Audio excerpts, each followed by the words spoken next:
கொஞ்சம் நிறையவே சேர்த்துக்கலாங்க, ரொம்ப நாள் ஸ்டோர் பண்ணிக்கலாம். கொஞ்சமாக கடுகு சேர்த்துக்கலாம். எண்ணெய் கொஞ்சம் அதிகமாக சேர்த்துனா ஒரு வாரம் வரைக்கும் வெளியவே ஸ்டோர் பண்ணி வச்சுக்கலாங்க, ஒரு 8 கண்டெய்னர் டப்பாவில். இப்போது ஒரு பெரிய சைஸ் பூண்டு தட்டி வச்சுருக்கேங்க, இது சேர்த்துக்கலாம்.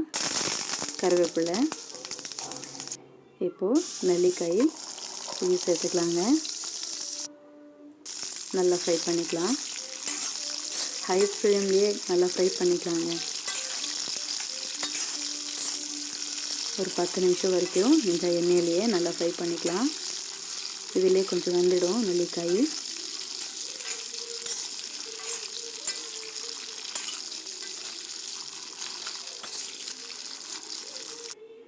பாருங்கள், இந்த அளவு ஃப்ரை ஆயிடுச்சு. நெல்லிக்காயோட கலரே மாறிடுச்சு பாருங்கள். இந்த அளவுக்கு நல்லா வெந்தால் ரொம்ப நாளைக்கு ஸ்டோர் பண்ணிக்கலாங்க. கலரே சேஞ்ச் ஆகிடுச்சு பாருங்கள். இந்த அளவுக்கு ஃப்ரை பண்ணிக்கணுங்க. இப்போது மீடியம் ஃப்ளேமில் வச்சிடலாம். மஞ்சள் தூள் சேர்த்துக்கலாங்க. மஞ்சள் தூளை சேர்த்து கொஞ்சம் நேரம் ஃப்ரை பண்ணிக்கலாம். ஒவ்வொன்றா மசாலா சேர்த்து ஃப்ரை பண்ணிக்கலாங்க.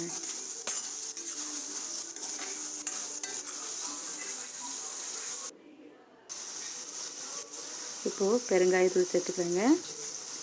கொஞ்சமாக பெருங்காயத்தூள் சேர்த்து மிக்ஸ் பண்ணிக்கலாம். இப்போது பொடி பண்ணி வச்ச மசாலாவை சேர்த்துக்கலாம்.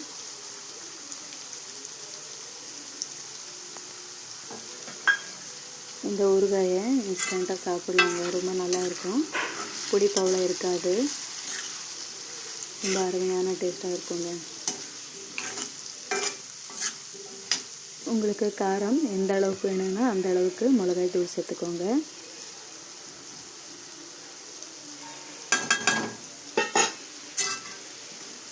நல்லா மிக்ஸ் பண்ணிக்கலாங்க. இப்போது தேவையான அளவு தூள் உப்பு சேர்த்துக்கலாம். இது போட்டு நல்லா மிக்ஸ் பண்ணிக்கலாங்க. மீடியம் ஃப்ளேமில் வச்சிடலாம், ஹை ஃப்ளேம் வேணால் கருகிடும். மீடியம் ஃப்ளேமில் வச்சு நல்லா மிக்ஸ் பண்ணிக்கலாங்க. அதுலேயும் ஒரு 5 நிமிஷம் ஃப்ரை பண்ணிக்கலாம். இந்த மசாலா எல்லாம் ஊறணும்.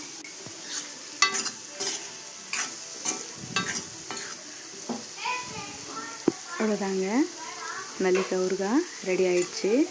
இந்த ரெசிபியை நீங்கள் ஒரு தடவை ட்ரை பண்ணி பாருங்கள். நல்லா இருந்துச்சுன்னா லைக் பண்ணுங்கள், சப்ஸ்கிரைப் பண்ணுங்கள், ஷேர் பண்ணுங்கள். இந்த வீடியோ ஃபுல்லாக பார்த்தது தேங்க்யூங்க. பாய்.